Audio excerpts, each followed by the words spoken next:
¿Qué tal? Muy buenas tardes. Good Bienvenidos afternoon, and welcome to our second session of the fourth day of the Social Security Week.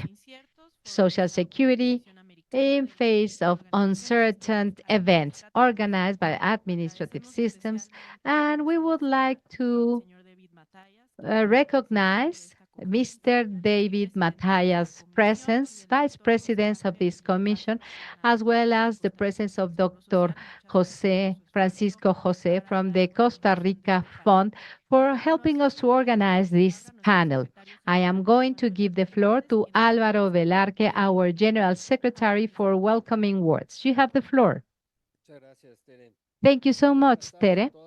Good Good afternoon to all of you that are here with us today.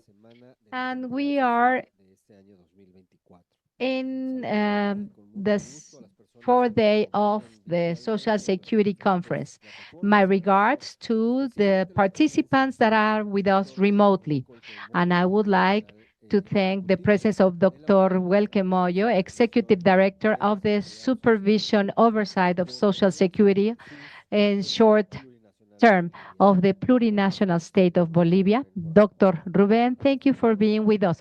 Dr. Pedro Alcántara, the Director of Policies of Elderly Discapacity and Survival Insurance for the Dominican Republic, Vice Chair of the Mexican uh, Authority, and thank you for being with us. Doctora Marta González, researcher by the University of Externado El Colombia. Thank you for being with us. Mr. Kern Blenning, coordinator of development for Knowledge Societe, an initiative from the UE for social protection, work, and employment. And thank you for being with us. Thank you. They are in presence with us at the headquarters of the CISS. Thank you for being here.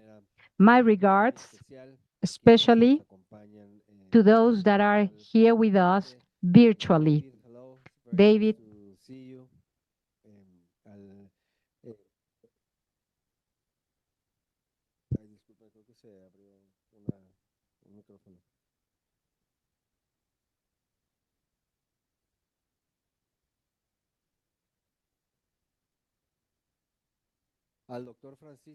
Dr. Francisco Jose Mujica, he is with us remotely.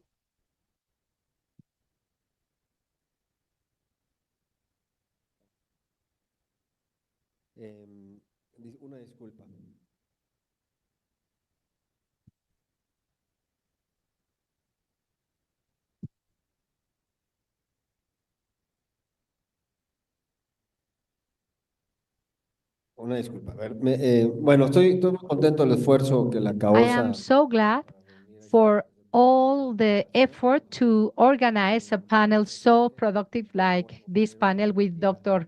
Mosoki, Dr. Agarzo, de manera doctor David Matallas, presidente de esta comisión, y a los demás Dr. Matthias, president of this commission. Thank you for being with us. tomo la libertad de presentarlo en un momento más para continuar. In a moment, I'm going to introduce to them so we can continue with the agenda.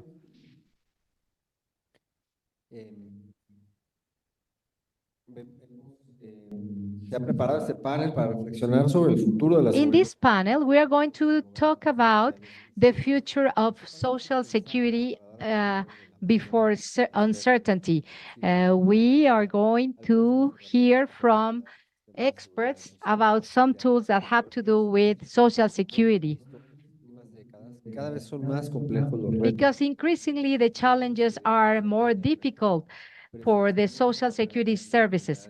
We see the prevalence of high cost diseases, life expectancy is shorter. So we are still facing costs that are related with aging. And we are noticing this in our countries.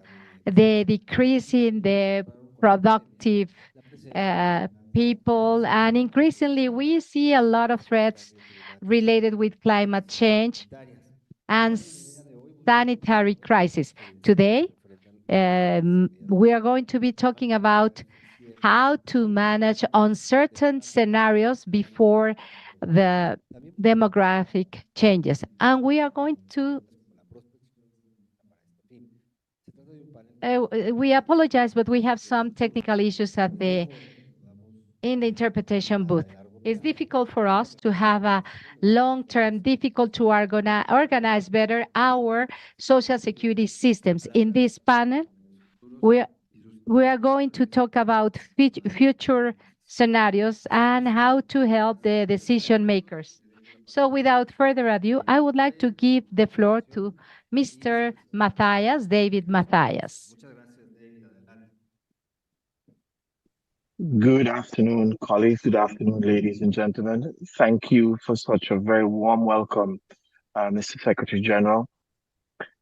Today, it is my honor on behalf of the American Commission on Organization and Administrative Systems, CAOSA, to have the privilege of being able to moderate and introduce a panel discussion on the future of Social Security amidst uncertain scenarios.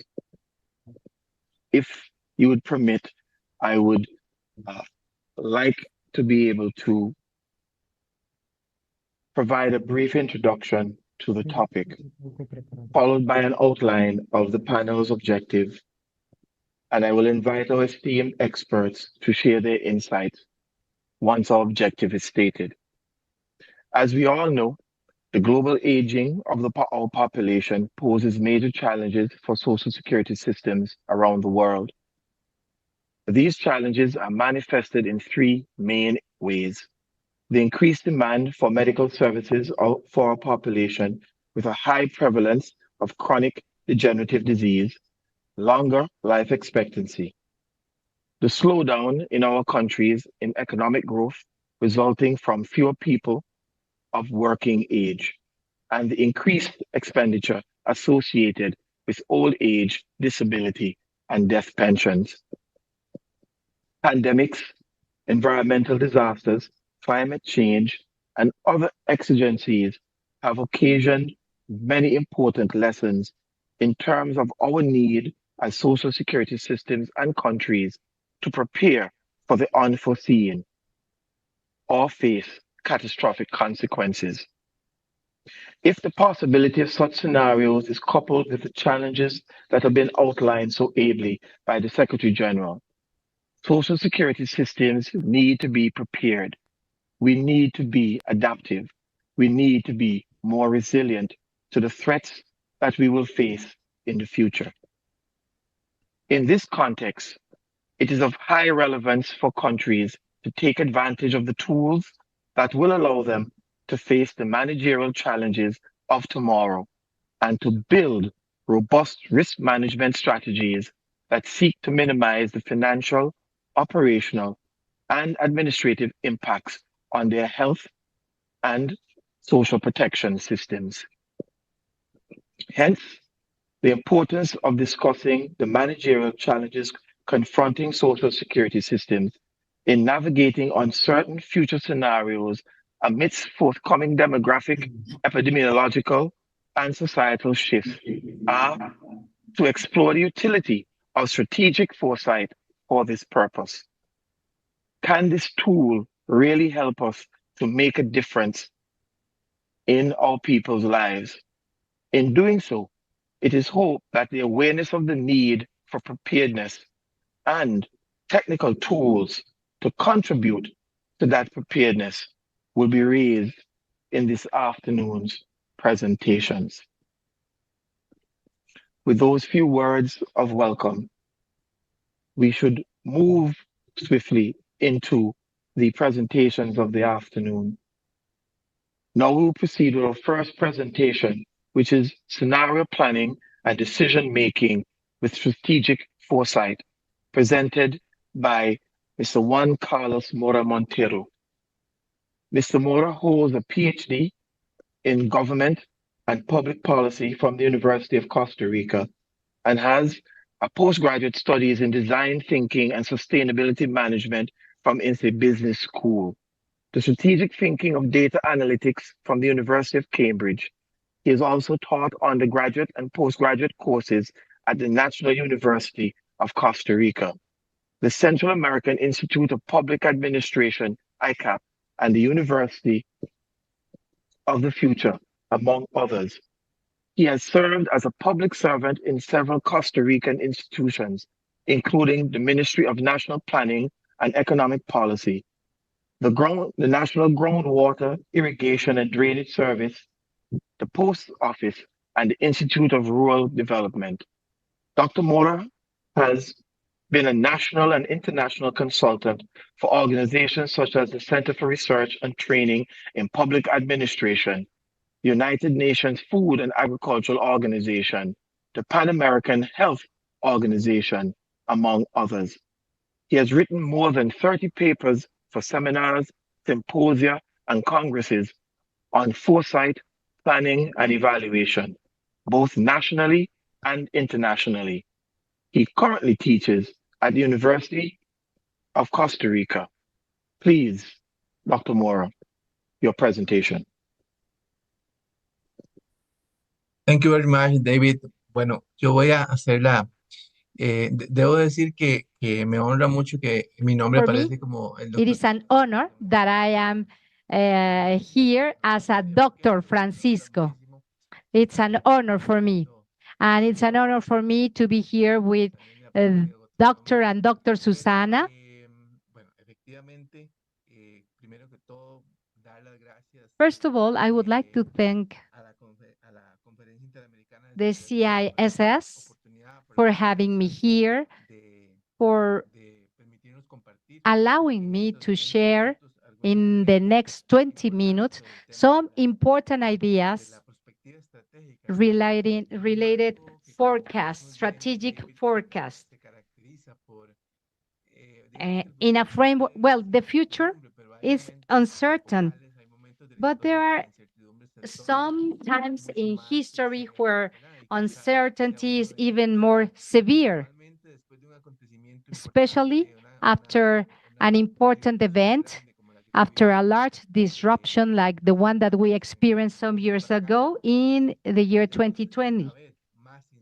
So we are sure that we are going to see even more uncertainty. If you allow me, I am going to share with you some slides that I prepare for you about the future, but mainly the role that strategic forecast can play as a way to help us for the future. The first question that we would have to ask is why to think about the Social Security future in scenarios?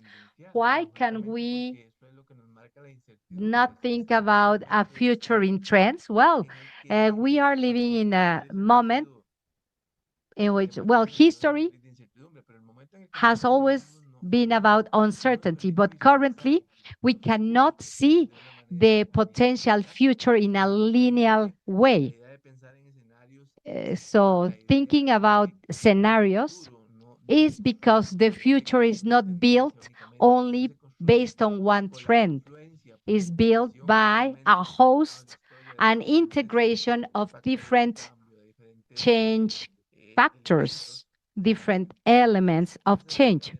So that's the first reason why. An important recommendation that strategic forecasts provide to us is that we need to see the future in scenarios.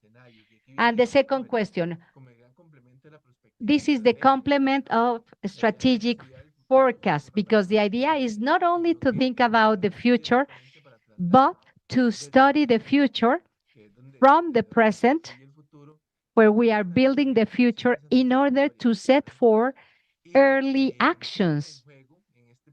And in this process, to design early actions, it's important to take into account how do we relate with the future, the way our conceptual frameworks, our thinking frameworks think about the future. That's the way we are going to imagine and to build, and we are going to give shape to the future. Remember, the future has image, has colors, has forms, shapes.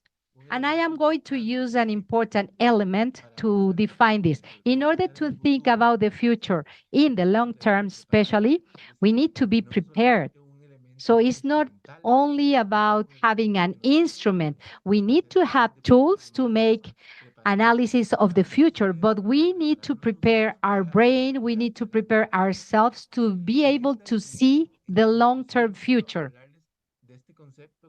So I would like to speak about this concept that uh, educating us in future is talking about. We need to be educated to think about the future. The same way we are trained to have technical knowledge, we need to be trained to have, we need to train our brain for the future. And that education speaks about an important concept, early assumptions. What is the analytical conceptual framework that I am going to have to think about the future? If I ask this question to a person that is living their daily life from hand to mouth, they don't know if they are going to have food for tomorrow. Their concept of future is tomorrow. So it's not the same for everyone when they think about the future. So this is an early assumption. In the year 1900, scholars, artists, scientists got together, and we're talking about the year 1900. At that time, they were wondering about what are we going to do in 100 years. So this image captured the idea of the education in the future. How in the year 1800 they were thinking about the future, and they thought that they were not going to be physical books.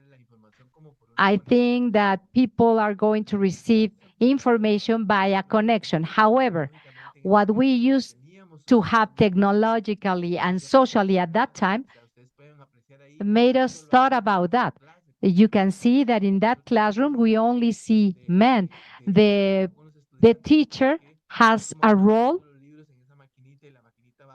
that is putting the books in the machine, and the machine is transferring the knowledge to them. So it's interesting to see how they were connected. But that was the assumption that they had at that time. We understood that there was like a connection, something like that. And there were some social patterns like the role of women and so forth.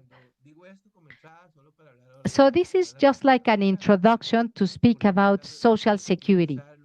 Why do we need to think about the future of social security in scenarios? Because, and this is going to be a main contribution from strategic forecast, future takes the shape in which humanity faces the current life. We, as a country, as a community, as an organization, as a corporation, face challenges, and that's the way we shape the future.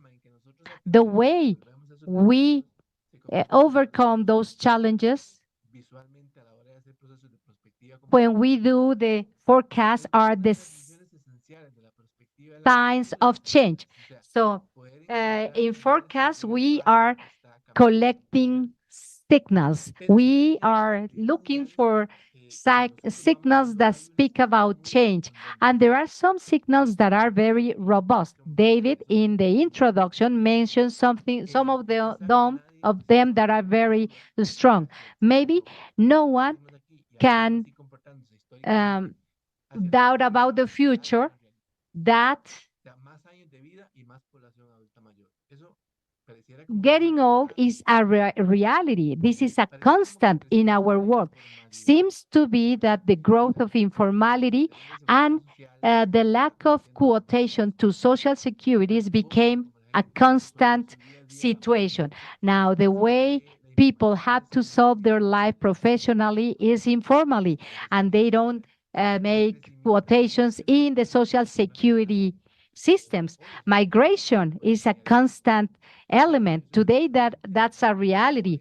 The decrease in the young population, the shift in the population pyramid is a constant. But there are other elements that they are like the ones that are in the left hand side. In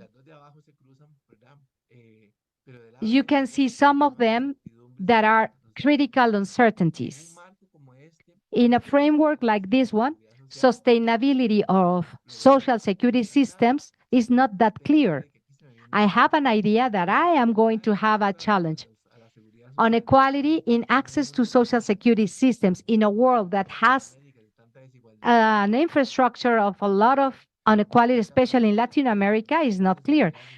Access to systems of social security for migrants is not that clear as well. So you can see that in one side we have signals that are even stronger, and there are other signals that are trends towards the future, and there are other signals that are the ones that have more impact in the future that we cannot catalog them as that. As Dr. Francisco Mojica says, these are changes that are going to bring change in the future. Technology is very relevant, but we don't know yet how much is or how large is their impact. So these are uncertainties. I was talking about these hard signals, right? Like the growth or the past aging of population, as you can see from the 60s till the year 2021, the population has doubled, and we know that. And we also know that this is the evolution of population older than 80 years old. You can see that in the year 2025, we are expecting this growth. So it's not a surprise for the social security system, something like that, because we have seen that coming for many years ago. Well, migration and demography are one of the main drivers for humanity behavior. So you can see the behavior of migration. And in the history, we have a sudden incident like this one, the evolution of travelers in the world. And then the year 2021, 2020, that breaks completely this trend. And this type of events happen sometimes in the history. And every time an incident like this happens, we need to think about the future. Every time we uh, overcome an environmental crisis, people remember that we need to think about the future and we need to be prepared to prevent this to happen. The pandemic was a rupture. We could never thought about the behavior of the future as a line. The future is going to behave in some things that are very predictable, but in others, it is not the case. And here we have more elements that are facts that are going to bring in the future. For example, climate change is closely related with diseases. This is being stated by the health coordinator of the WHO. We know that there is a germ of future, as Dr. Mujica is mentioning. We also know that our social security systems in Las Americas have a particular incident. For one person that is receiving a pension, others are working. For example, in the year 2002, we thought that for one person that was receiving a pension, 7.1% was working. Today, for the year 25, the ratio is going to change if we don't do nothing. That will change the protection system completely. I found this information in the OECD webpage, the rate of unemployment. If you see the countries with higher rates of self-employment are countries like Colombia, Mexico, Chile, Costa Rica, Greece, Turkey are the countries that generate a lot of self-employment and a lot of informality. You can see the participation rate in our countries for people older than 65 years. You can think about why people at 65 years old is still working because the amount of their pensions maybe is not enough for them to live according to their expectations. So people are still working at that age. And there are other political decisions that have affected this. Working hours. This is very important in terms of social security and provision. Our countries, once again, are those where we have more working hours per people. Mexico, Costa Rica, Chile. Once again, the countries in our region. And lastly, a correlation of expenditures in healthcare. Here we see a shift. The countries that have a higher expenditure in health are highly developed countries like Switzerland, um, Malta, the United States, and they have a lot of expenditure in healthcare because their population lives longer. And why? And this is very relevant. This is what we are about to see. Remember this piece of information. These are the countries that have more expenditure in health because their population is mainly old.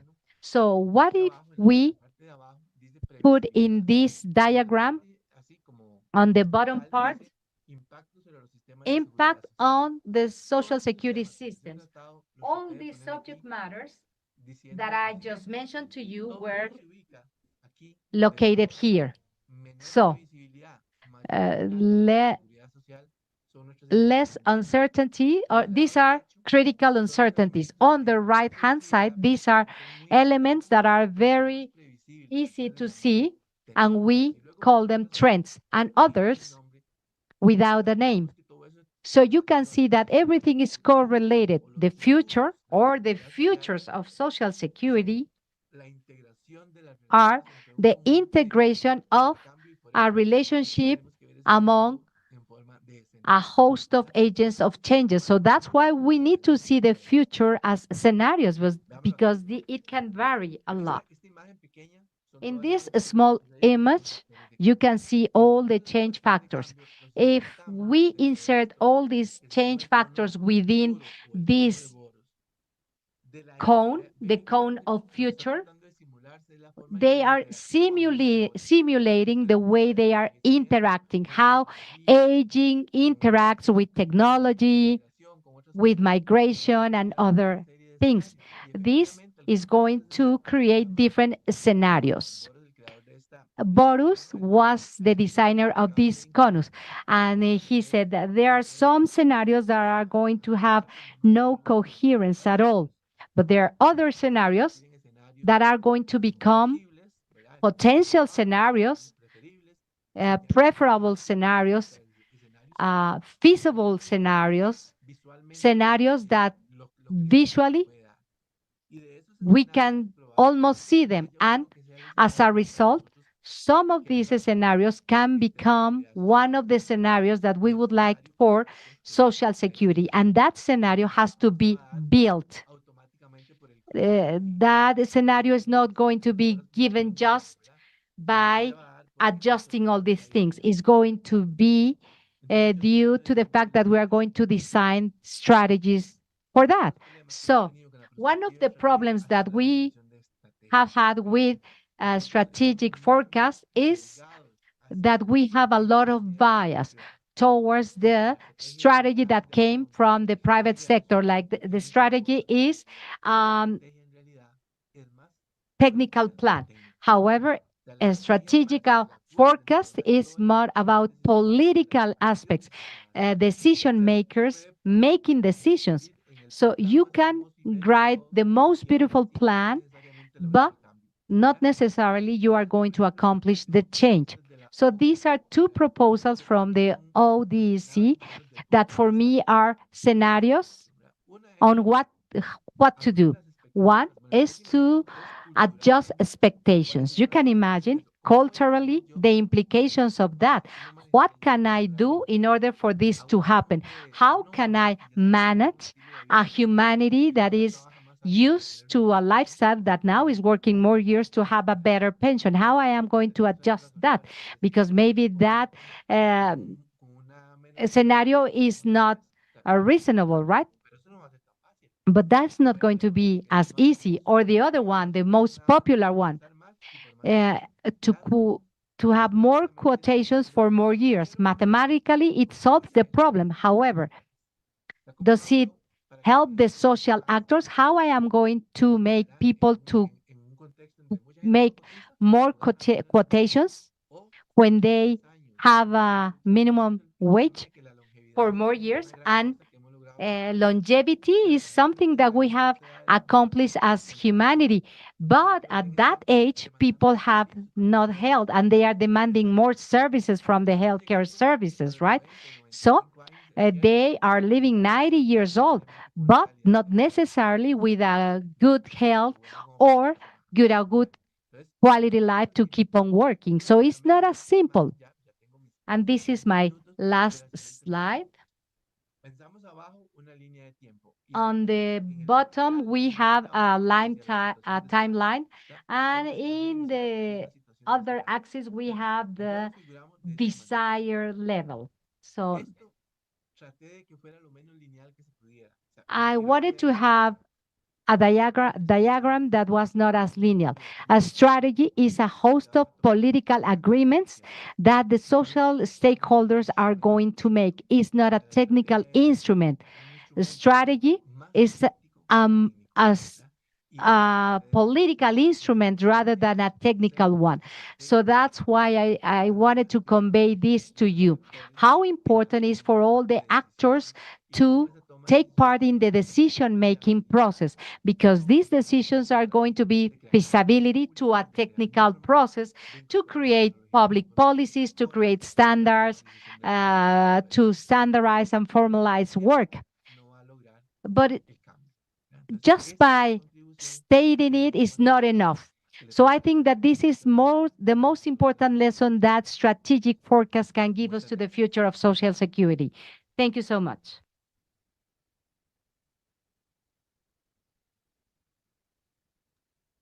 Thank you, Dr. Mora. Now let us turn our attention to the Muchísimas presentation, gracias. Ahora Scenario Building in the Face of Future Challenges for Social Security Systems in Latin America and the Caribbean by Dr. Francisco Jose Mojica. Francisco Jose Mojica holds a PhD in Human Science from the University of Paris, Sorbonne, and a postgraduate in Organizational Strategic Foresight, a master's degree in Educational Science from the same university, and a Bachelor of Arts from the University, France. He is a member of the Professor Michael Godet's La Prospective Group. He has conducted numerous future studies in business, territorial and sectoral and technological areas, both in Colombia and Latin America. He is a correspondent of the Future International in Paris, a member of the World Future Society, the World Future Studies Federation, director of the Columbia Node and the Millennium Project, a co-founding member of RIBER, that is the Red Americana de Prospectiva, and president of the Red Colombiana de Prospectiva. Dr. Mojica is also a permanent guest of ECLAC to train planning professionals from different countries in Latin America and the Caribbean, and has been appointed as international academic peer to evaluate the higher education programs of Costa Rican universities by the National System of Accreditation of Higher Education. He is the creator of the Masters in Foresight at the Faculty of Business Administration for the External University of Columbia. He is currently a consultant in strategic foresight and future studies, as well as a holder of the UNESCO Chair, Future Studies for Development and Competitiveness, and an avid researcher. Please do proceed, Dr. Mojica. Thanks very much, Mr. Matthias. First, thanks for the kind presentation you have uh, done about me.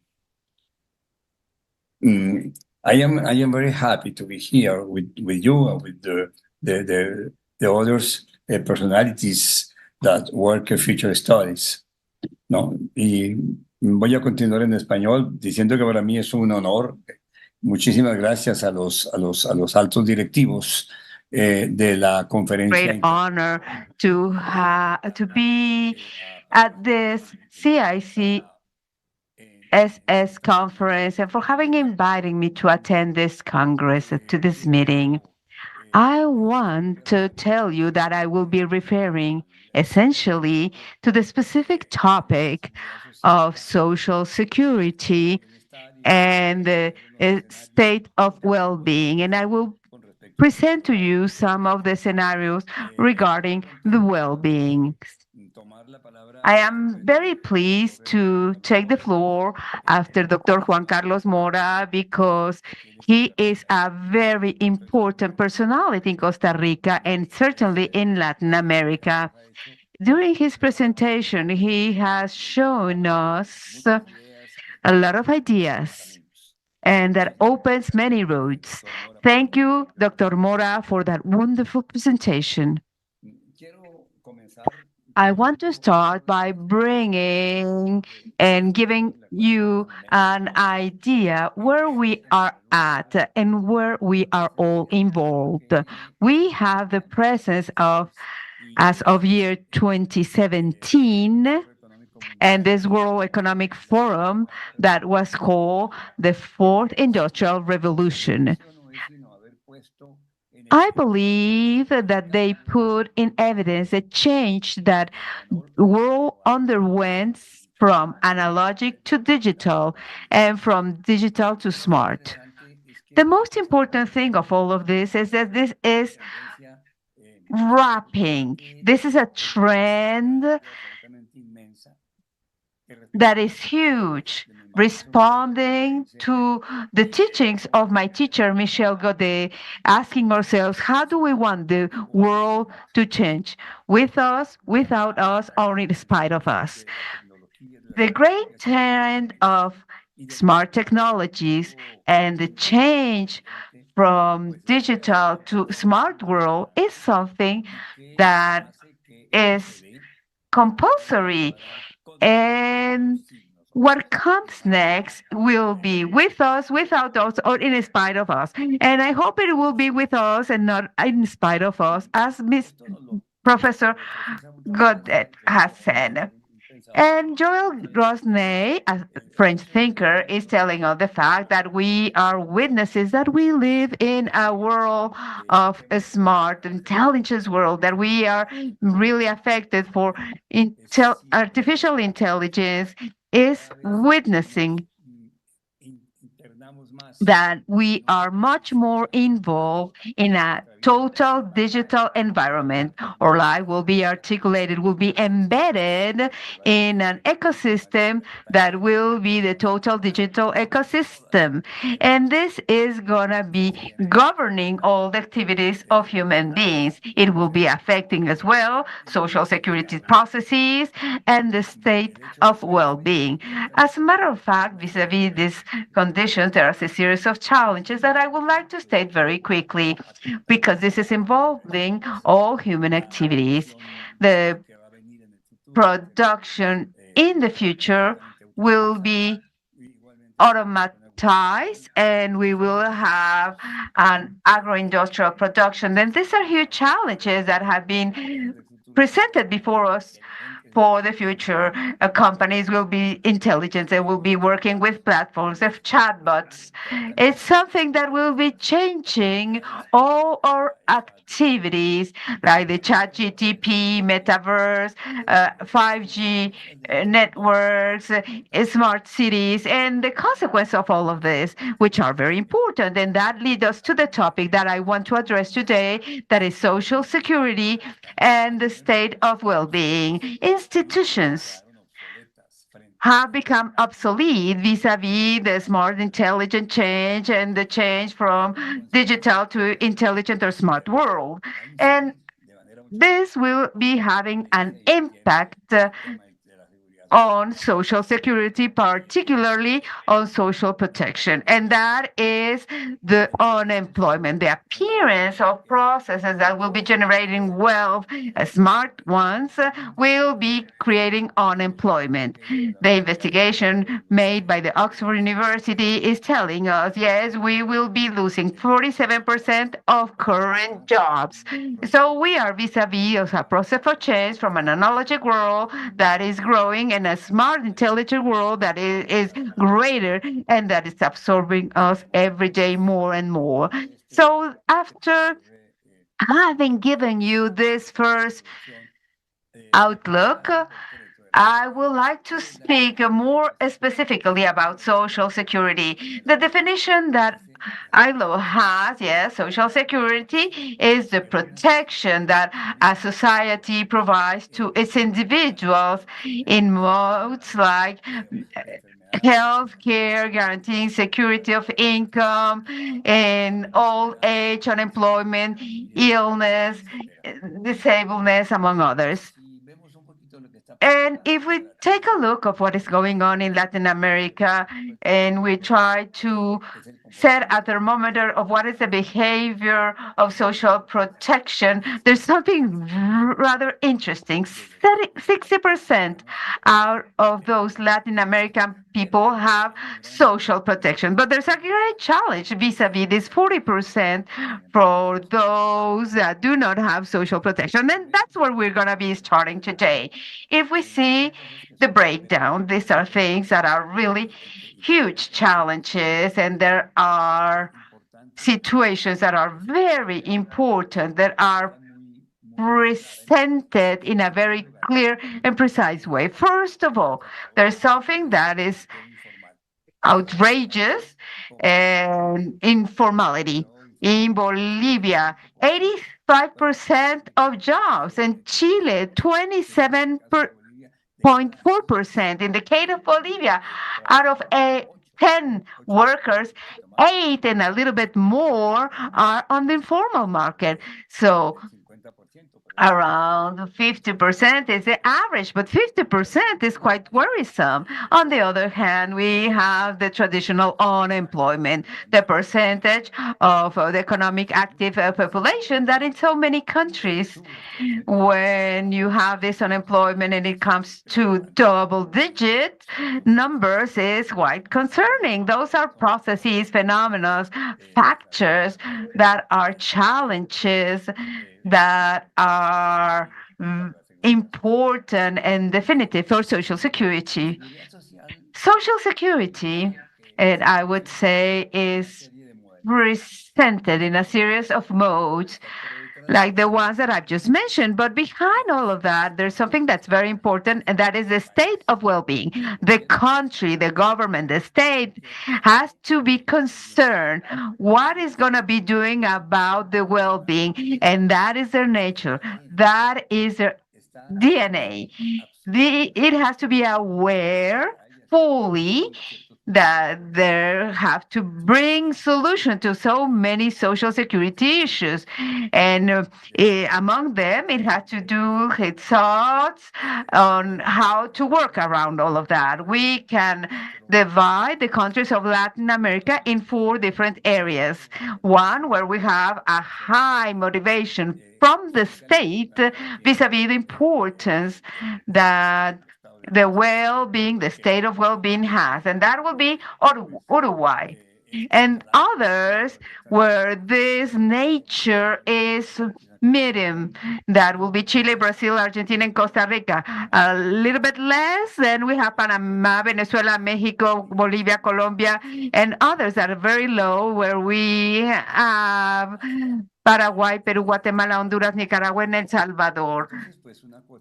So that is for the state of well-being, and the social security normally should be bringing solution to risk events and dysfunctional areas of well-being like healthcare, old age, invalidity, aging, agents of work, among others. And another one is the spirit as such, as I already said, the DNA of the state, that it is really concerned and that makes it its own and really puts it into effect. If we see a little bit of what is coming in the future, I do believe that there are three variables that will be indicating the success of the state of well-being. And those are the three that you see on the screen. That is the income of the countries, the performance of democracy, and the force of the labor movements. And then we would ask ourselves, what would be happening in the future in the state of well-being and the appearance of all these institutions of social security. So I take these three variables: income, strength of democracy, a force of democracy, and the force of labor movements, and I will be giving you the alternatives of the future. Prospective works shows you what could be in the future, what would happen. So this is a state of art, and we have these three variables for that. Income is the first variable, and that is very important in the relationship that they hold with social security. And the practice of the state of well-being, normally speaking, when a country has something that's superior to three, this GDP enables them to think more on social security, but when it's lower than three, then it is much more difficult for that state to be thinking about social security. The second variable would be how we're going to be applying social security, and that works very well, or they work better when the average of countries with a high democracy is in place. That's the performance of democracy, which is the second variable. And here we have a study that has been made by the Economist magazine, where we can see the relationship between democracy and totalitarianism. In countries with a rating that is higher of zero point 0.8, then we see countries where we highlight more democracy, full democracy. And then you see how things are changing and they are mutating with their presence with red color. And we start to see countries with democracies, or are being called by this study of the economies, hybrid regimes or deficient democracies. And then we'll see other countries where we see the authoritarian regimes. So, to the extent that the country is much more democratic, we distinguish more because it is highlighting these schemes of democracy, and that will facilitate and will enable the presence, the excellency of the state of the rule of law and the phenomena of social character. And the third variable will be the force of labor movement. This is the theory of Touraine, Alan Touraine. Things will never change if we do not promote change. Social change, social action comes about when change occurs, when it is demanded that change, when there are groups that are claiming for that change. That is the only way that we can break statu quo. So we will be holding two hypotheses for those three variables regarding the income, the GDP growth that could be above 3%. That will be giving you this number one as hypothesis. And the other one will be deficient growth of the GDP, whereas the is lower than 3% growth in GDP. When you have a democracy, then you have superior to 8. And those that are under 8 will be either deficient or hybrid democracies. And then we can see the different scenarios for the future that would be feasible. Number one, then you see as income column.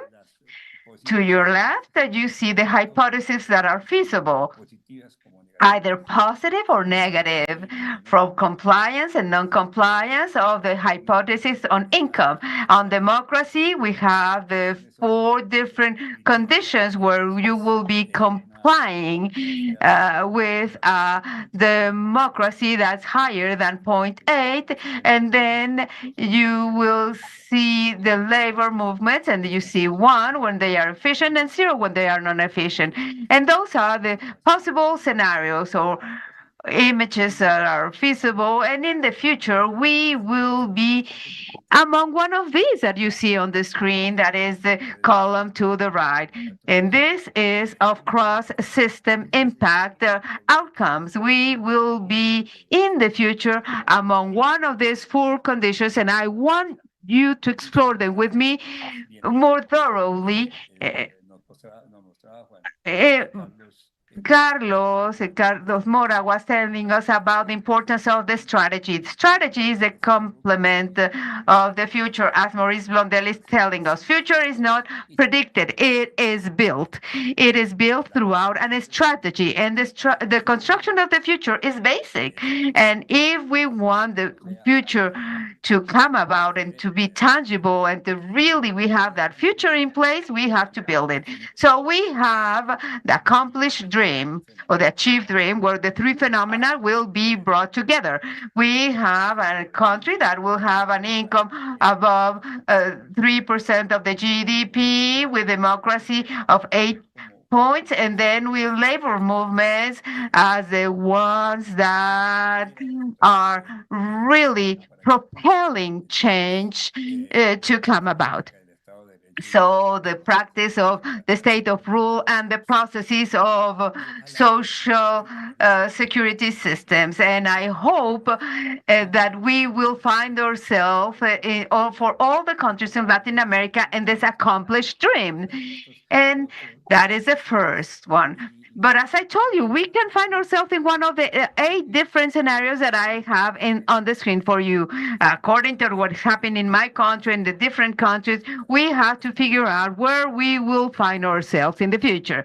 The second one, the second line, where you have an important income. Let's say there's money and there's also democracy, but there are no labor movement that will be claiming, and I call that the one that's not looking for will not find anything.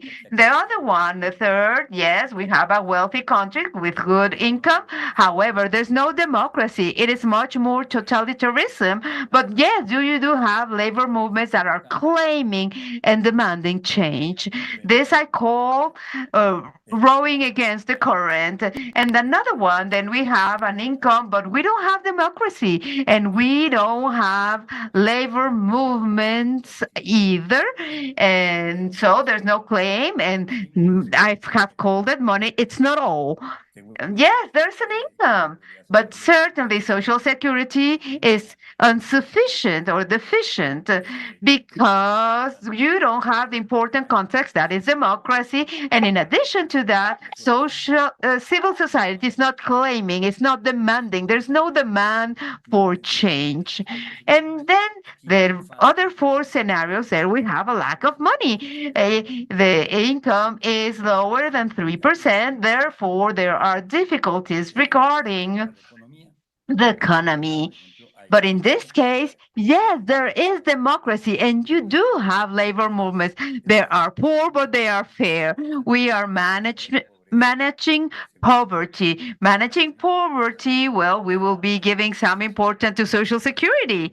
And obviously, then we have the state of well-being. And then the next one, there is no income. There is a very weak income. There's no democracy either. And that will be a favorable context. But yes, we do have labor movements that can really get something that doesn't go too far. And it says, by all means, And that will depend on the force of those labor movements. And then we have no income, but we do have democracy. But there is no important income that will enable that the system will assume the responsibility of providing social services. And at the same time, there is no labor movements that are being demanding or claiming. And I say middle term. And then it couldn't have not been worse, as I call it, no income, no democracy, and no labor movement whatsoever. No claim, no demands, and this will be the most complicated scenario of all. So in the future, we will find ourselves in one of these, and we can take different countries of Latin America and place in these 8 scenarios, and we can identify right now we are in this accomplished dream. We are really achieving our dream. We have the income, we have democracy in a certain way, the demand, the claim coming from the labor movements. And we can think, well, what can happen in 1 year time or 2 years time? Here is when we see the signals for the future. Here is where we are operating these symptoms, this alert, these red flags of the one of these variables that can indicate that within 1 year time, 2 years time, 5 years time, we will find ourselves within one of these scenarios that are not feasible, that are not motivating, that are unpleasant. Important about this exercise and to bring this to you of the prospective studies is, as Mr. Godet says, let's not get surprised and shocked by the future. Let's prepare ourselves for the future. Let's have a hint of what's coming next and set the scenarios for things that can happen. If we see that there's a deficient in them and they are not good for us, the most important from prospective studies is to know what we have to do in order not to have the zeros, and we can achieve the first scenario that is accomplished or achieved the dream. Thank you so much and welcome to Building Our Future.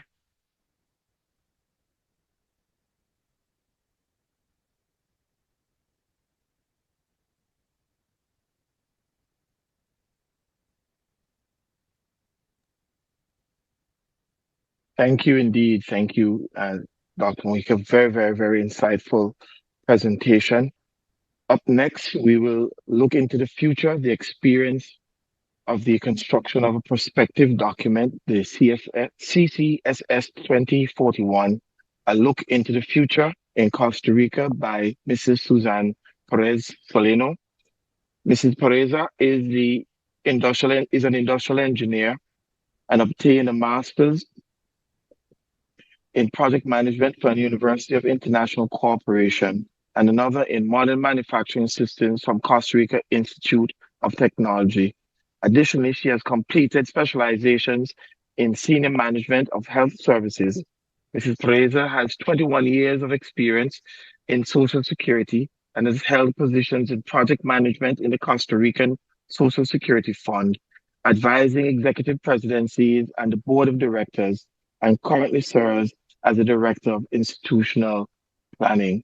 The floor is yours, Mrs. Fraser. Muy buenas tardes a todos. Muchas gracias, David, por la Good presentación. afternoon. Thank you for this presentation, Dave. And I would like to thank you for giving me this opportunity. On behalf of the fund, it is an honor for us to be part of this forum. On behalf of the chairwoman, we are happy to have all these partnerships with you. It is important to keep on strengthening our social security systems. For me, it is an honor to present to you, together with Mr. Diego Sandoval, who is a member of the team that work in this proposal. He is with me, and it is an honor because this is one of the first documents in Costa Rica that it's including all the subject matters that the previous experts have mentioned. We have learned a lot from them, and I would like to thank them for supporting us while the drafting of this document. A lot of the things that they have mentioned, you are going to notice that they are going to be included in this document that was created by the fund, and it's having an impact domestically. So it is an honor for me to present to you this document. At the end of the presentation, you can find the link to have access to the document. This is an open source document. If you would like to download it, it is there for you.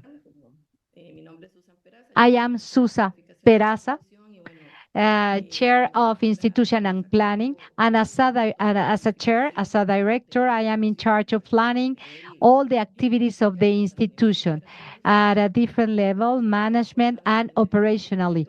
So for us, it was important to have a document as a guideline, and this is the name CCSS towards 2041, and a look towards the future. Why the year 2041? Because on that year, we are going to celebrate our 100-year anniversary. So we wanted to mention all the stakeholders that have been part of this institution. And it's important to have a guideline in order to get to the year 2041 with the social security system as a pillar. I am not going to elaborate on this. This is just the methodology, and experts already talked about that. I think it is important to mention to you that this process took us more than 1 year. The institution is very complicated. We have a lot of stakeholders. However, for us, it was important to include all the participants in this process. 92 people participated. And as I told you, the process was very innovative because before this document, we have never worked like that.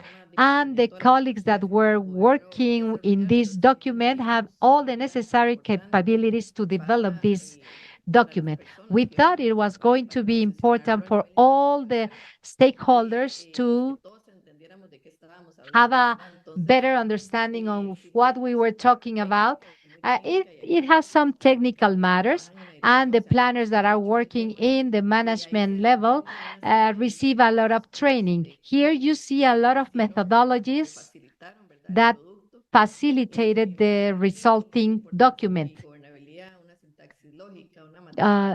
It's important to have a morphological instrument, and they use another instrument that is called spread. So according to the methodology that we have for this type of instruments, we work on the forecast stage. In other slides, we're going to see the results of this work. This is important. As Juan Carlos mentioned, we needed to start with a host of trends that we needed to analyze as signals of change that are very important for us. With that, we made a prioritization. And what they have mentioned, it's included here. We have been identifying all these issues.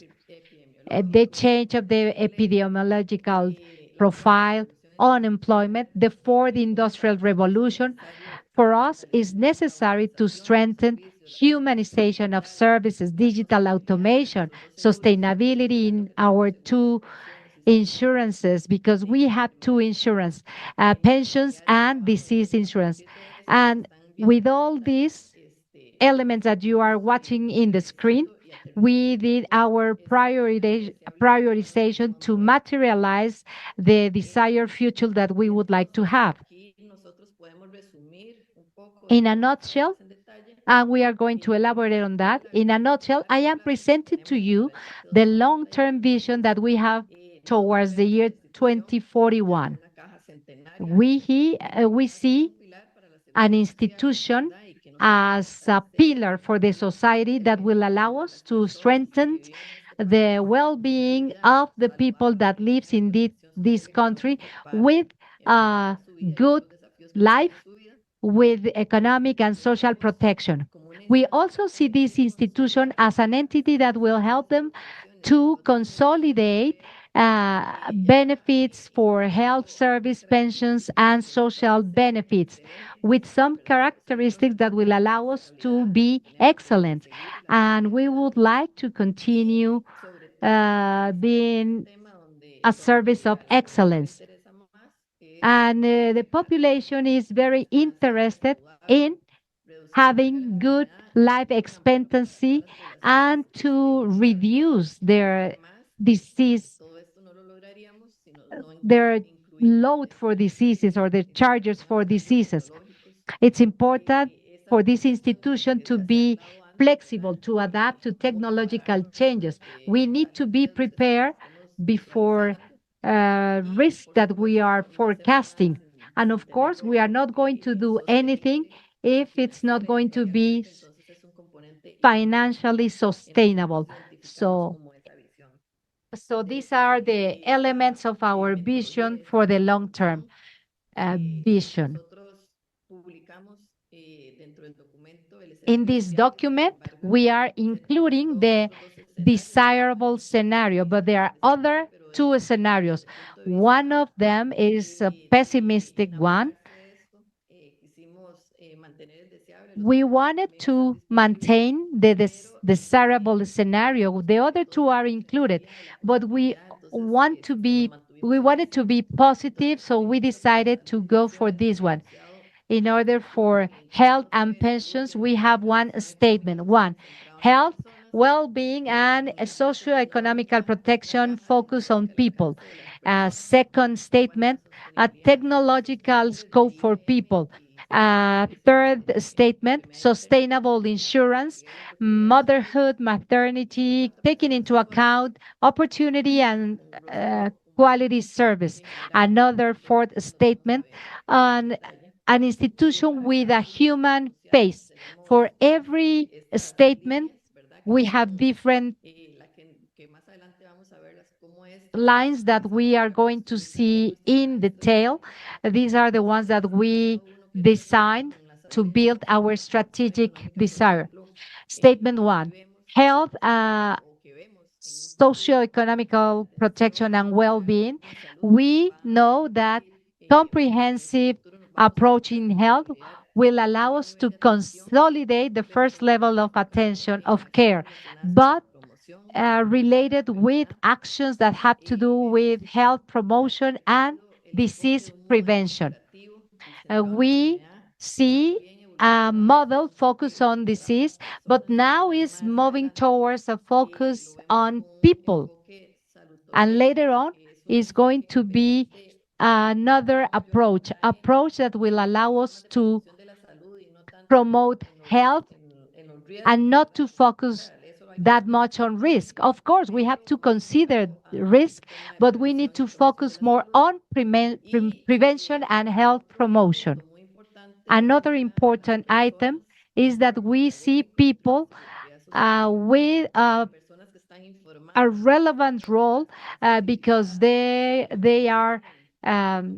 have knowledge, they are aware, and they understand that they have a responsibility on their own health, and that is going to be good for them. And it's going to have an impact in the healthcare system and as it is evolving. And in this statement, we also see that we have accomplished generating the impact for the epidemiological profile, as well as the negative effects that could occur from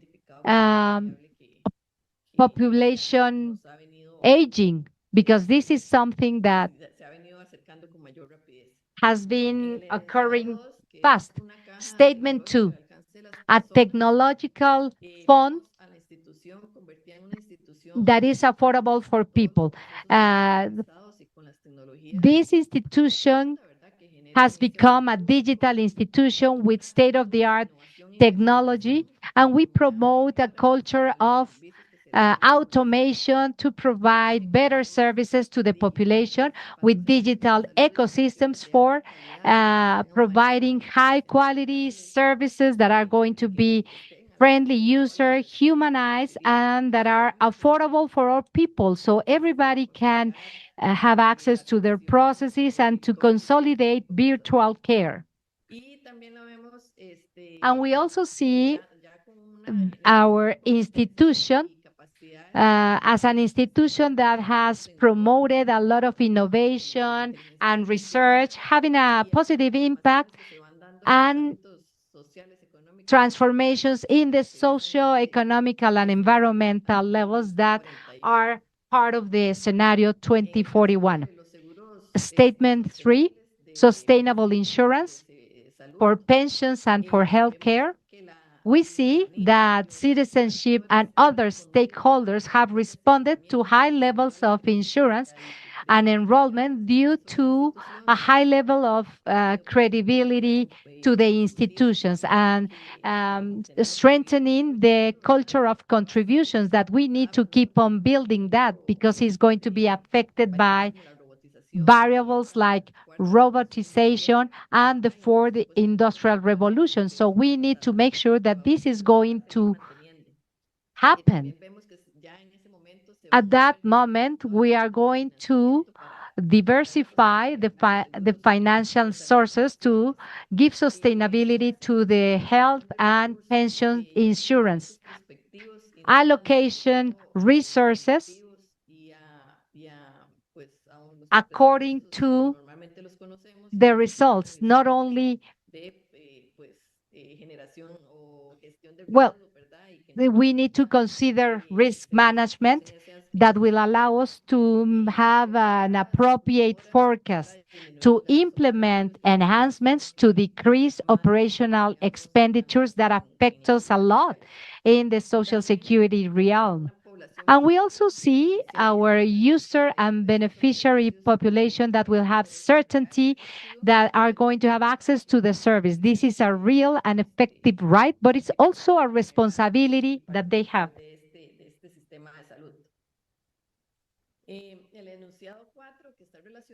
Statement 4, it's a font with a human face that visualizes the institution as a humanized institution committed with human rights and the well-being of the population. By that time, we have raised awareness of the human resources and how important it is to have good quality, good ethics, and to promote the philosophical uh, principles that we have in this institution. Officers are highly motivated, trained, and have been aware to provide good quality care. Um, Institutional credibility has been consolidated because as a country, it is important to work on this issue because we have long lists of waiting. So we need to keep on working in order for us to avoid that by that time. We have to understand that this institution belongs to all of us and we need to take care of it. And then the fund should be positioned as a leader providing health and pension services at a worldwide level that is going to be competitive and providing good services to the population. This is about the forecast, but we went beyond that. We defined some guidelines for the future, a host of conditions that we think are important to develop so we can reach the year 2041 with all the things that I already mentioned to you. Primary care, to transform primary care by consolidating the first level of attention, research and innovation, a mechanism that will allow us to generate a culture and a different commitment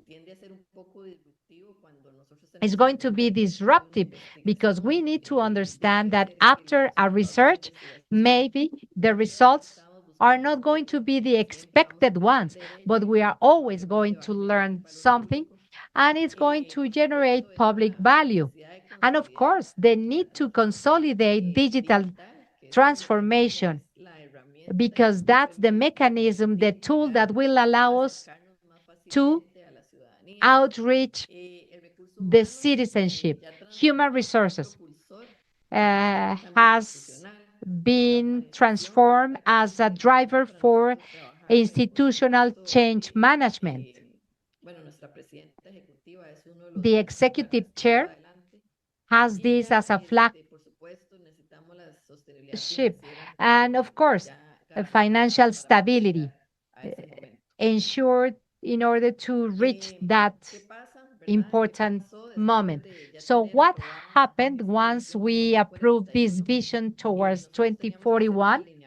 Well, we needed to align all the concepts. That was not enough. We needed this document to have an impact in the culture in order to be operational. And with that, we build the institutional strategic plan. Originally, it was a 5-year plan, but now it is a 10-year plan. It is including a long-term view. With this strategic plan, all the things that I mentioned to you, all the statements for the desirable scenario became a strategic axis within our uh, planning.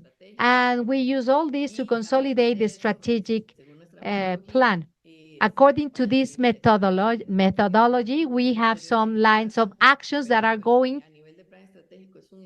well. In the strategic plan, this is a document managed by the board, and the board wants this to cascade down to other levels. So that's why we designed the strategic plan. And these are the lines or the mechanisms that were used to build the tactical objectives that we are going to give to each one of the managers that are represented in the institution. Then these tactical objectives were broken down in operational objectives where we included the budget, making sure that what at a certain time was a strategy becomes an operation in order to accomplish our strategic goals so we can get closer to our vision towards 2041. To wrap up, let me share some of the conclusions that we have with this instrument. We were able to have a starting point. Of course, we did some adjustments. We make some adjustments on the planning, and now we have more regulations, and we have a more proactive approach. We are not focusing that much in the user because we have understood that this instrument, it's an instrument to generate proactive and preactive planning. And the focus is generating public value. We have now the necessary foundations to enhance the healthcare services from the transformation of the primary care, innovation and research, digital transformation, sustainability. As I told you, the fund is a pioneer with this type of instruments. And now we have a defined route towards 2041. So every time we face an administration change or a political change, we have a route, and we know where to move forward to. This is part of the document. Forecast vision generates hopes in the population and the desire to have right to health, socioeconomical protection as a legacy for future generations, and at the same time motivate us to keep on working as a society for the fund that we would like to have that is going to produce public value and contributes to the enhancement of the quality of life. Thank you so much. And this is the link if you want to download the document.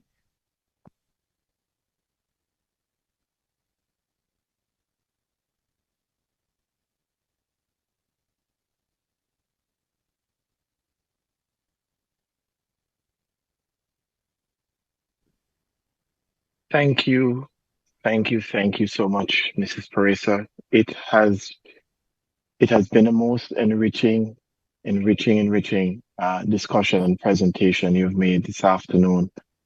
Indeed, it has given us much to think of, and it does challenge many of us who are going through this very process. It is heartening to see the success and compliments to yourself and the team for so doing.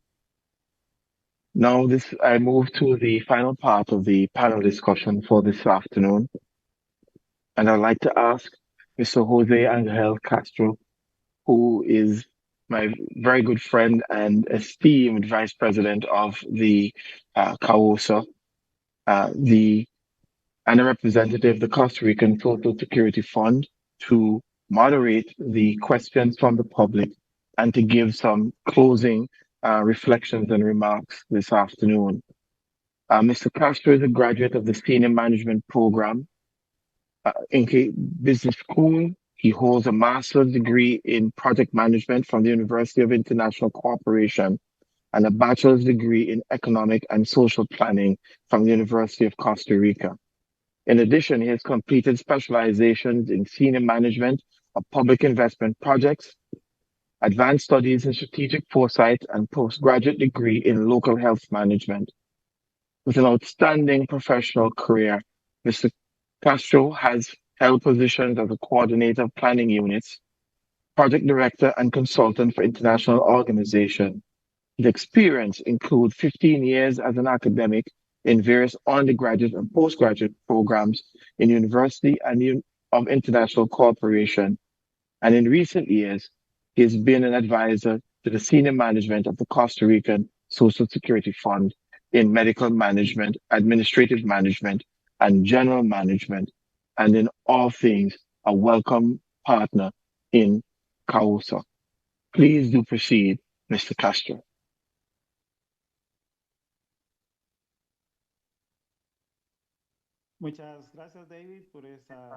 Thank you so much, David, for this generous introduction. As a representative, as Vice President of the Commission of the CABOSA, those that are participating in the coordination of this event, it is an honor to be coming to the end of our event with such a distinguished personalities among us, brilliant minds, pioneers in many different fields of the foresight and teachers and perspective that have taught us so much about planning the future. So it's a great honor for me to their contributions, their valuable contributions that they have made for this crucial dialogue that is so challenging that we have on social security matters. I am sure that you, as a speaker, have awakened the interest of so many people. However, we have little time, and I would like to ask our colleagues from the staff if there are any questions or comments that will be worthwhile mentioning at this moment in time.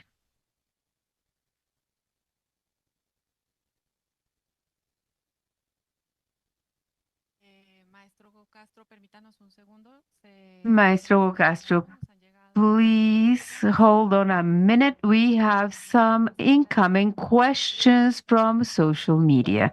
We'll be forwarding them to you.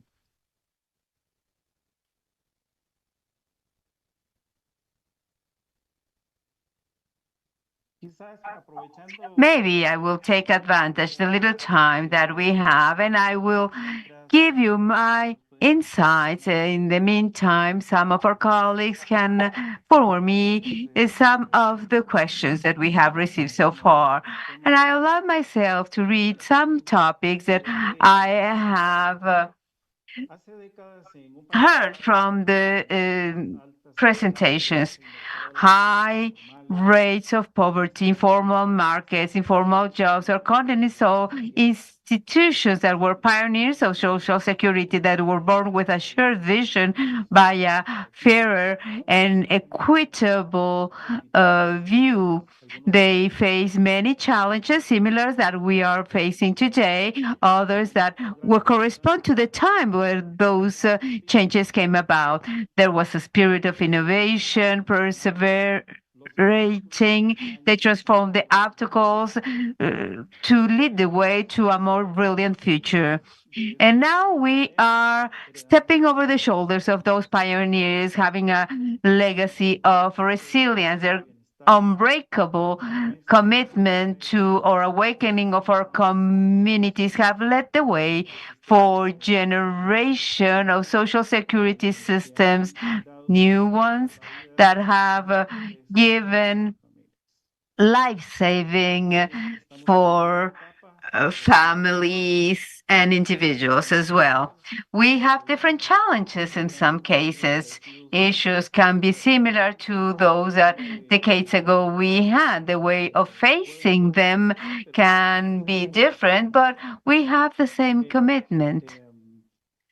So, some questions having sent to us. Let's see if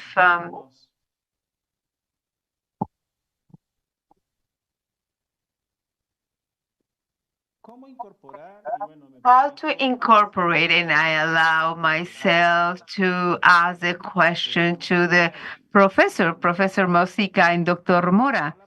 How to incorporate scenario planning on social security systems, and what would be the strategies that in order to include unexpected events such as the pandemics in this type of planning. First, well, we will hear from Professor Mora. Thank you so much, Jose. Well, let's define unexpected. Life obviously has occurrences that arrive all of a sudden, abruptly, and our planning systems are not designed in order to receive this kind of events. That is clear. So whenever there is an event, an occurrence that has a low probability of occurrence, that we call them a black swan, it's not that there's no remote possibility of that happening, but remotely, the way of thinking is on a short-term basis. So let's not consider a scenario, even if it's low probability that can occur. So the best recommendation that we have is, first of all, long-term scenarios, yes, but the strategy and the plans should be at a lower term. Yes, you can think long-term, but schedule on low term, because long-term is not as suitable of an exercise as we think. It is a principle that is basic. More you see into the future, less details you can see. So on the more detailed and specifics, you cannot cover them on a long range. So we need social security planning at a short-term basis, and that enable us to anticipate things because we were not thinking on a long term and including all those unexpected events. So we have to look if our planning is still copying the models that have been successful on the private companies that operate under other conditions and bring it to the public sector. I think that is that we can discuss. It will be suitable for discussion, and I have always defended that we have made a long way on long-term thinking, but we have not moved forward in this at the same pace on our strategies on a short term. Short term, as Susan has said, depends on political moods, strategies that can be sustainable and sustainable throughout time in spite of political changes and administrations. Dr. Mujica, Please answer the question. Yes, well, thank you, Mr. Castro. Following the line of reasoning of Dr. Mora, I believe as follows. Planning are quite interesting processes that at this moment in time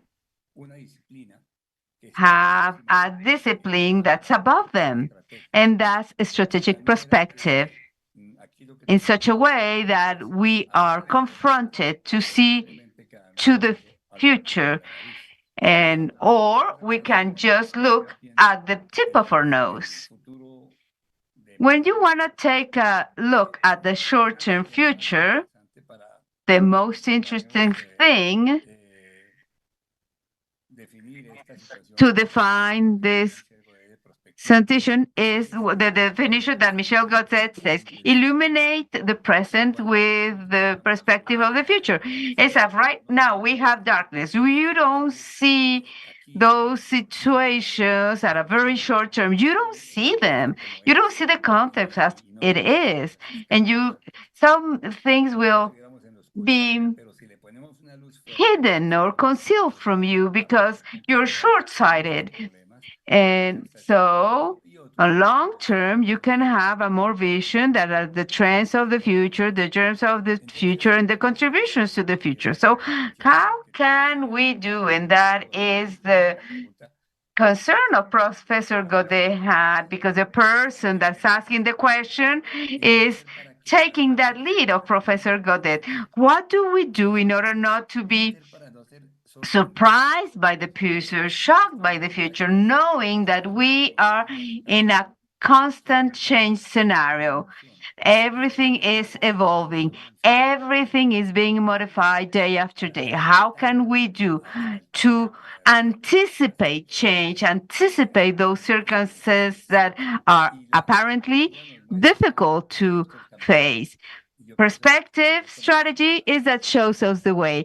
And I think that I can answer the core of your question in order not to be unexpectedly hit by the future. And let's say that the topic that we are studying is social security is a boat that is sailing in the waters of time. In the study presented by the doctor of Costa Rica, it is a boat that's navigating in the waters of time, sails from a port, I don't know, maybe 20 something, and it's heading to year 2040, as I recall I heard from her. But that boat that's navigating the water of times in the mastile has the watchman, and the watchman has to see what it's looking at in the future, and that is the perspective. Processes is a process and not an outcome. If you see perspective as an outcome, they can tell us they were capable of acknowledging the situation that was gonna appearing in the future because they were not capable of recognizing that black swan. How is it possible that the vision to the future failed? No, the vision to the future did not fail. What happens is this is a process that has to be reviewed constantly, that has flying objectives. And that is the way that we are giving and including the opinion of experts, the inside of perspective, because yes, we are making a vision to 30 years in time, but we are reviewing it and including things so we will not be surprised by change or by the future. Thank you, Dr. Mojica. This is a question addressed to you, Mr. Mojica. In the construction of the scenarios, in the construction of a scenario, who has to participate? What are the key actors, players that must participate? And how do you make a call for this type in order to uphold or leverage all these scenarios? Dr. Castro, this is a very important question. I thank you for asking it. Since Maurice Blondel, we talk about prospective governance. That is to say, the future is not built by one individual. That will be the person that's doing the prospection. Social actors, the persons that are suffering from the stakeholders of the developments, are the ones that build it. In the development, we have four actors: state, which is the RB, and that has the highest power; productive sectors, academy, and civil society. Analysis of the future of one sector of the economy, or an analysis of the future of a territory, of such an important topic as social security, must invite all those four actors. And those four actors have to design the future, identify the strategies, those that will bring forward those scenarios. And perspectives, people are facilitators of the process. However, what is important is to have the social actors involved. But if we go more into detail, for social development, for health, what will be the actors? State, obviously, the authorities of the state, the Ministry of Health, and other authorities of the state. We have to have the involvement of the production mediums, which are the clinics, the facilitators of health services, drug manufacturers, the academy, that are the medicine faculties, civil society, that will be the patients, and obviously the health professionals have to be involved. So what is important about perspective is how we bring together all these actors. That is the difference between foresight and perspective. Strategic perspective is empower social actors and bring the confluence of wills of all those actors, and in a collective way we can decide and precise and establish what will be the strategy for the future. And that is very important, because then you have the engagement or the commitment of all those actors.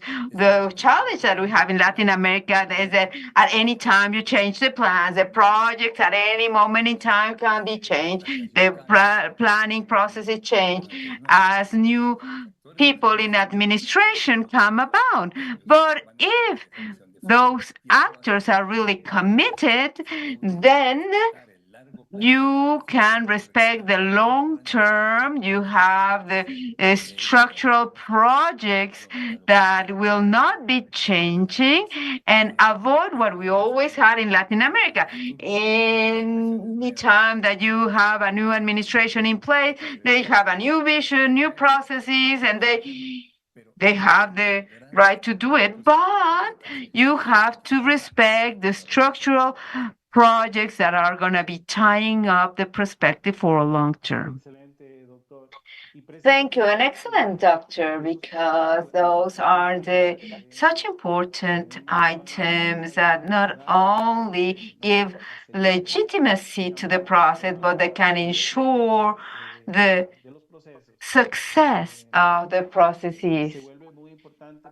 It becomes really important to identify those actors that will be engaging, knowing that the pathway that we will build will have a special moments in time, as it's being said, but it must be as strong that in spite of giving more importance to one or another, we keep the core up high. What are the aspects that you consider as success factors for this process? Which have been the limited factors that you have been facing in the process? You have started this perspective a year ago? Do you have a tactic and operations aligned? Have you made the first evaluation for year 2023? Those are the questions that we are being asked. What are the factors that Susan Peraza considers? At this moment, she had to leave, but we have our colleague, Mr. Sandoval, that has been in charge of the technical side of this process. Yes, I want to give you the apologies of Mrs. Peraza. She had an appointment previously scheduled with the Minister of Health and she had to leave us. But I am here to answer to all the questions that you may have. Thank you and good afternoon to all of you. Regarding the factors that we want to use to facilitate the prospective strategy, we can state four. First, political support.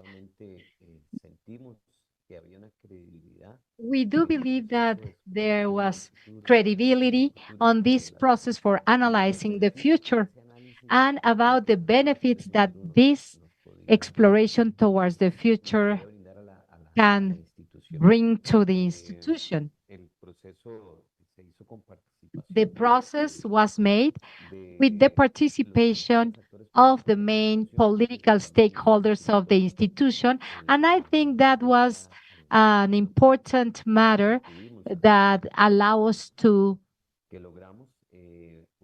draft that document.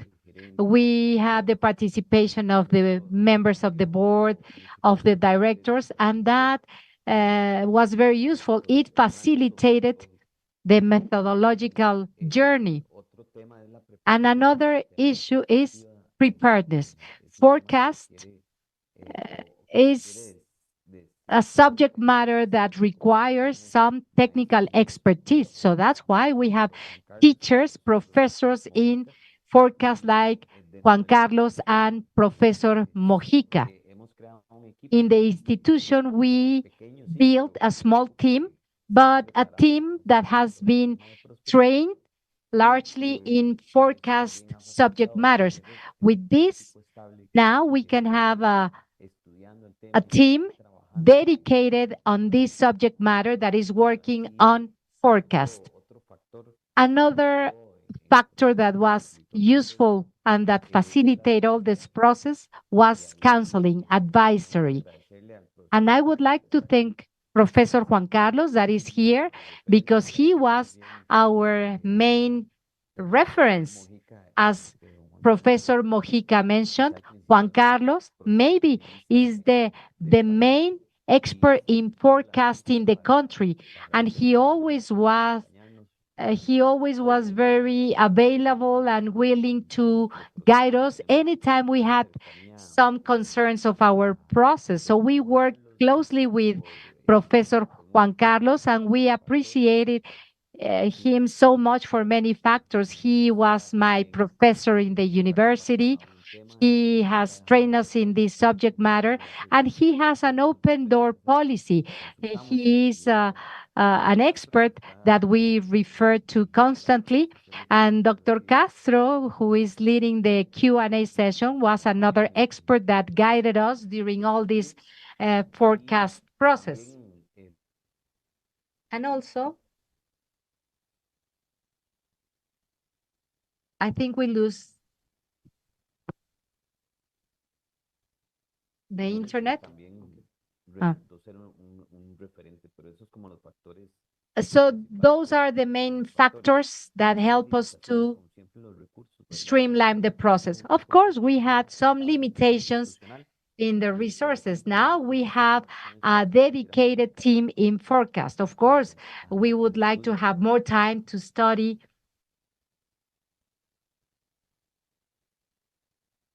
I think we have some connectivity issues. Sorry for that.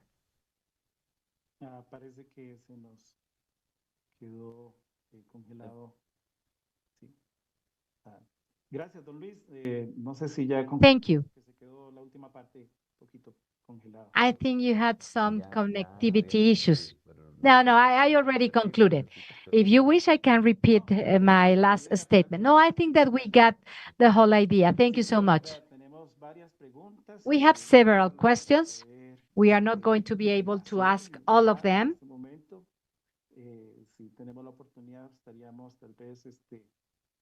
but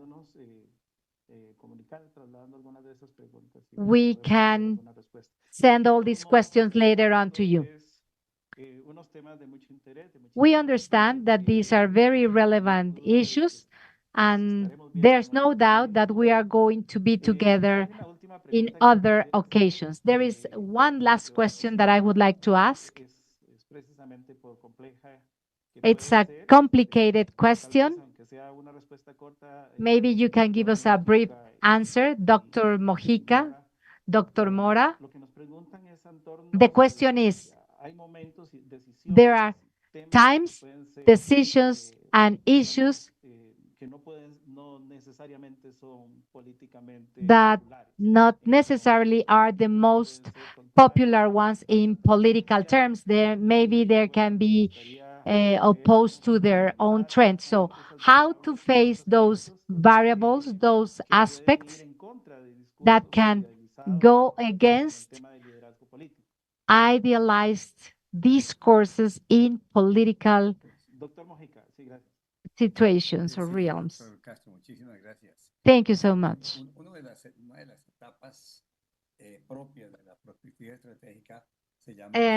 Strategic forecast considers the play of stakeholders.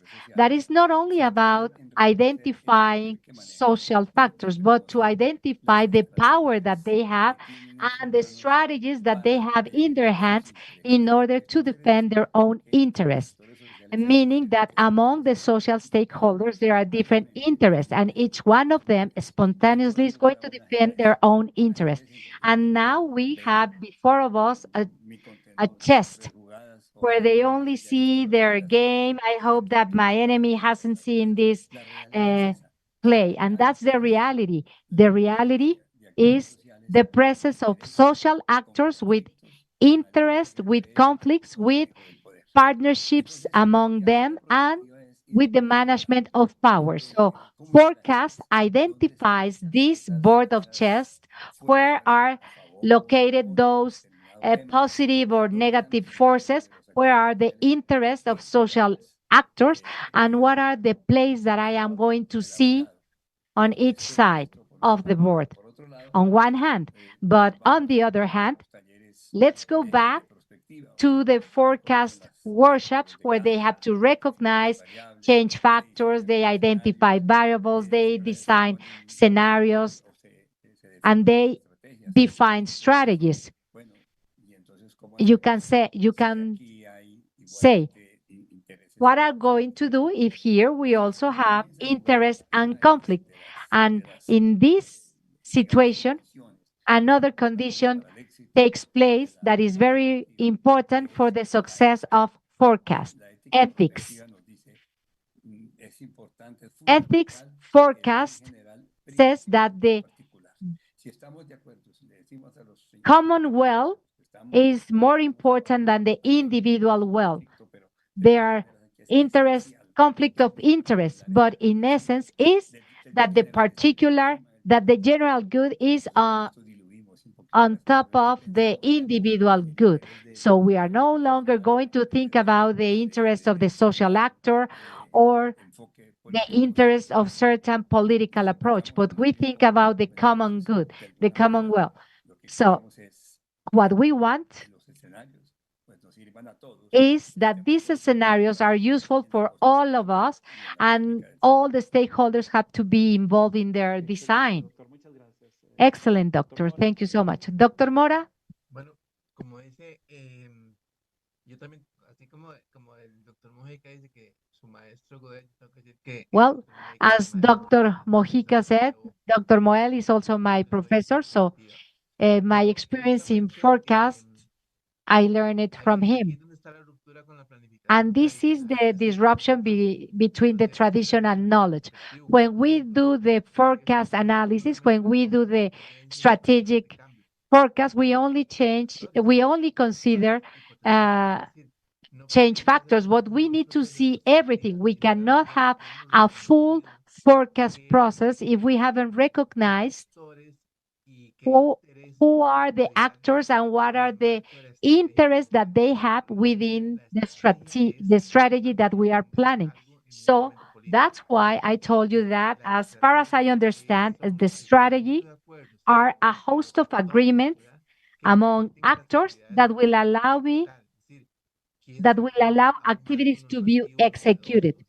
Who is going to oppose an innovative framework? That's part of the forecast exercise. We cannot assume that we are going to have a new regulation framework in 10 years if we don't prepare the regulatory framework for that. I have to consider corporations and other actors in general. So identification, and I insist, this is the main rupture with the traditional system.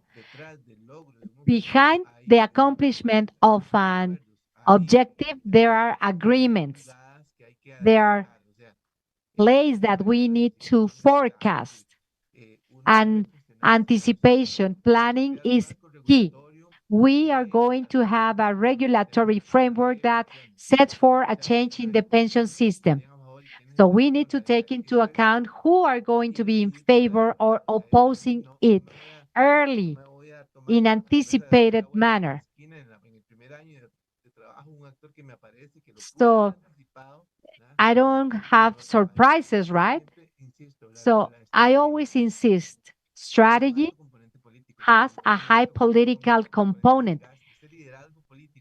That political leader, as they are mentioning in the question, is something that we need to take into account in order to enable the instrumental part and the execution of the actions.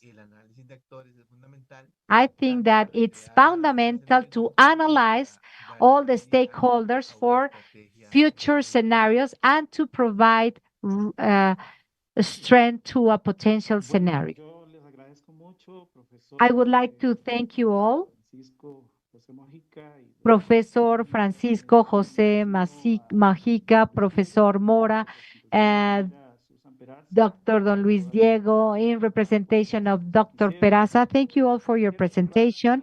And I would like to wrap up my presentation with some general conclusions. Social security is facing a crossroad, facing challenges and opportunities that require a strategic, productive response from part of the stakeholders of the decisions. Strategic forecast, anticipation, innovation, and collaboration are key elements to strengthen the social security systems and to ensure long-term sustainability. The future of social security depends on our capabilities to adapt to changes and to design sustainable scenarios that will support the needs of future generations. And to wrap up, I would like to tell you a story that is very inspiring. A girl asked a question to Yuval, not to Harald, to a great thinker of century 21st, Yuval. What is the superpower that Homo sapiens had in order to rule the current planet? Harari responded, our superpower is the capability to cooperate and to create histories that unify us. Human beings are not strongly or enough, but we can create great things when we cooperate. The difference between man and animal is the capability to cooperate with other people even though we don't know them. So this is food for thought, and this is a reminder that the future is not written in the stone. Together, we have the power to collaborate, to be creative, and to build new and better futures. So I invite you to keep on working on this construction process, and I invite you to take part in the rest of the Social Security Week. Thank you. Thank you all. Thanks to the participants and to the organizing committee. Thank you so much. Thanks to the panelists. Thanks to the members of the commission. Before wrapping up, I would like to ask you for a moment so we can give the floor to Dr. Luz Ángela Cardona Acuña, as a coordinator of experts of the American Commission of Social Security. She would like to have the floor to give you a message. I would like to say to the panelists, to the audience, and to the people present in this room, we organized this panel because, as Dr. Jose Angel Castro mentioned, I would like to thank the American Commission of Administrative Systems for the collective work in planning, analyzing this concept. To his Vice Chair, David Matallas, Vice President Jose Angel Castro, who gave us the necessary information to speak with Dr. Mojica, Dr. Juan Carlos Mora, with engineer Susan Pedraza, because without them, we couldn't outreach you. So we are very moved with the cooperation, creativity, and this course that Mr. Governance gave. So I think that we are going, with this information, we are going to be able to dream more possible dreams for Social Security. I would like to thank Maria Teresa Gonzalez Nava, our legal advisor, because she has been part of the organizing committee. She has been in charge of planning all this process. Fabiola Bautista in the communication unit, making this broadcast possible. Mr. Oscar Bautista for all the technical work. Fernando, all the technical experts that allow us to be remotely connected. And especially thanks to the liaison unit for connecting us together. It's a great effort. It's a great effort of cooperation. And I would like to thank the team of specialists of the CISS for organizing all these works. Tere, would you like to say something else? Once again, thanks to all the panelists. Thanks to the Vice President of the conference, Mr. David, and Dr. Jose Angel Castro, because he has been promoting this subject matter of forecast with us for a long time ago. We had a debt with him, so hopefully now we are